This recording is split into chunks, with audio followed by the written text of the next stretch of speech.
Hello friends, welcome back to my channel. आज हम पढ़ेंगे दिव्यांगों की शिक्षा के लिए विशेष प्रावधान।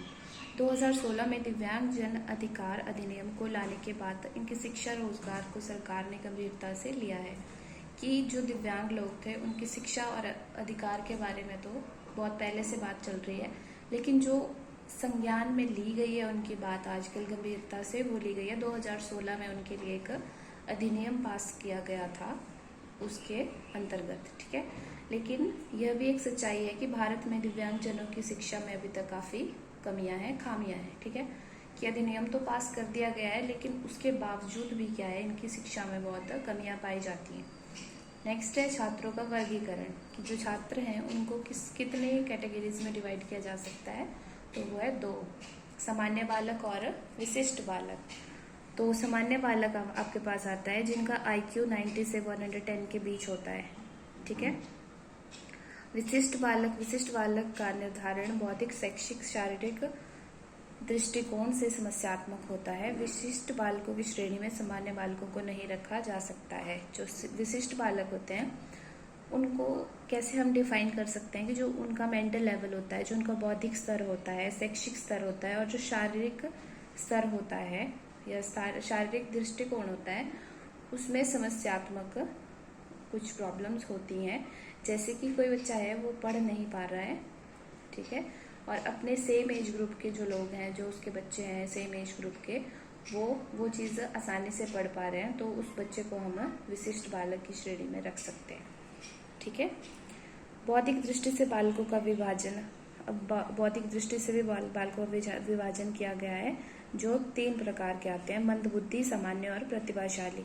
तो जो मंदबुद्धि हैं उनका IQ क्या होता है, लेस देन 90, और सामान्य का 90 से 110 के बीच में IQ, और जो प्रतिभाशाली होते हैं उनका IQ अबव 140। और इंडियन जो टेबल हमारे पास है उसके IQ टेबल है जो इंडिया का, उसके हिसाब से 130 से ऊपर जो IQ होता है वो प्रतिभाशालियों का माना जाता है, ठीक है। विशिष्ट बालकों का वर्गीकरण, विशिष्ट बालक, सामान्य बालक तो हमने पढ़ लिया, इसमें कोई वर्गीकरण नहीं आता, लेकिन जो विशिष्ट बालक है उनका वर्गीकरण आता है हमारे पास: प्रतिभाशाली, सृजनशील, पिछड़े बालक, वंचित बालक, मंदबुद्धि बालक, समस्यात्मक बालक और बाल अपराधी। अब आपके दिमाग में ये चीज भी आ सकती है कि जो विशिष्ट बालक हैं, ऊपर तो हमने पढ़ा कि उनको क्या, उनकी समस्यात्मक प्रॉब्लम्स कुछ आती हैं उनमें, जैसे बौद्धिक स्तर पर, शैक्षिक और शारीरिक स्तर पर।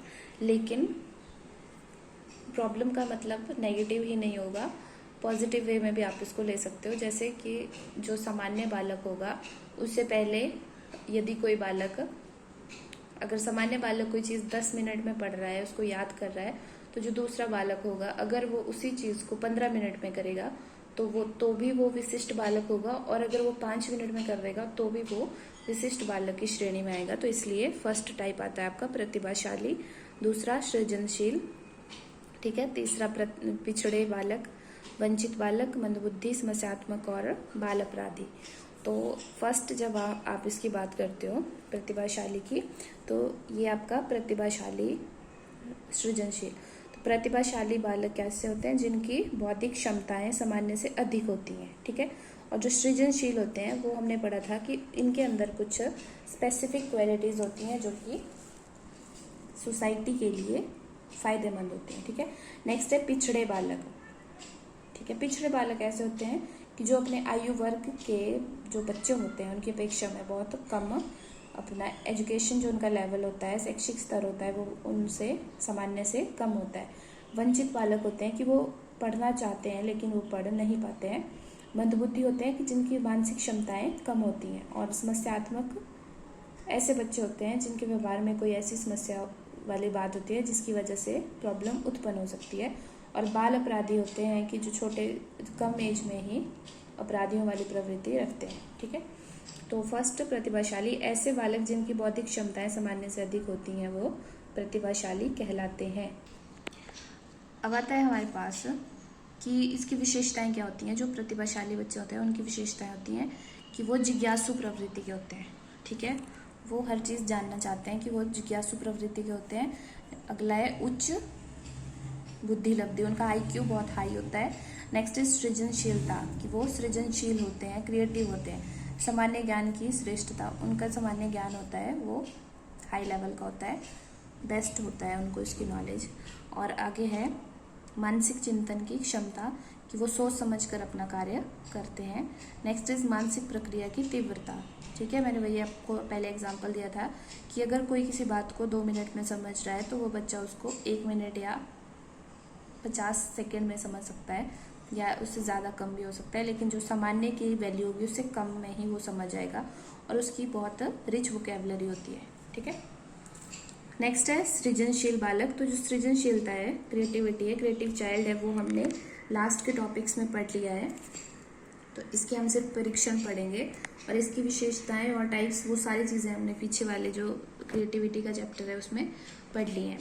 तो सृजनशीलता के परीक्षण होते हैं चित्रपूर्ति परीक्षण, ठीक है, प्रोडक्ट इम्प्रूवमेंट टास्क, वृत्त परीक्षण और टीन के डब्बे, ठीक है। इन परीक्षणों का प्रयोग करके भी सृजनशीलता का पता लगाया जा सकता है। नेक्स्ट इज पिछड़ा बालक, कि ऐसे बालक जो अपनी आयु के अन्य छात्रों की अपेक्षा बहुत कम शैक्षिक उपलब्धि हासिल करते हैं, ठीक है। उनकी विशेषताएं क्या होती हैं? इनको मिल सब कुछ रहा होता है, लेकिन इनका मेंटल लेवल इसी लेवल का होता है, वो नहीं कर पा रहे होते हैं, कि वो धीमी गति से सीखते हैं, उनकी शैक्षिक उपलब्धि कम होती है, उनका व्यवहार असमायोजित होता है, और वो जीवन में निराशा का बहुत अनुभव करते हैं, ठीक है। परीक्षण, इसके परीक्षण किस प्रकार से किया जा सकता है? तो पहला आता है आपके पास सामूहिक परीक्षण, नेक्स्ट इज उपलब्धि परीक्षण, और उससे आगे आता है व्यक्तिगत बुद्धि, ठीक है। तीसरे नंबर पे आता है मंदबुद्धि बालक। ऐसे बालक जिनकी मानसिक क्षमताएं कम विकसित हो पाती हैं उनको मंदबुद्धि बालक कहते हैं, ठीक है। नेक्स्ट है समस्यात्मक बालक। ऐसे बालक जिनके व्यवहार में कोई ऐसी असामान्य बात होती है जिसके कारण समस्या उत्पन्न हो, राइट, कि जैसे कोई झूठ बोल रहा है, चोरी कर रहा है, किसी को पेट रहा है, विवाद में मुकर रहा है, ठीक है। ये सारी चीज़ें क्या होती हैं? एक समस्यात्मक बालक की निशानियाँ होती हैं जो ये सारे काम करते हैं। इसके प्रकार है कि जो क्रोध करते हैं जल्दी से, वो भी समस्यात्मक बालक होते हैं। एकांत पसंद करने वाले, या हमेशा डरे डरे रहने वाले, या अपना होमवर्क ना करने वाले, या छोटे बच्चों को तंग करने वाले, ठीक है। तो आज का ये टॉपिक हमारा यहीं पे ख़त्म होता है। Thank you so much.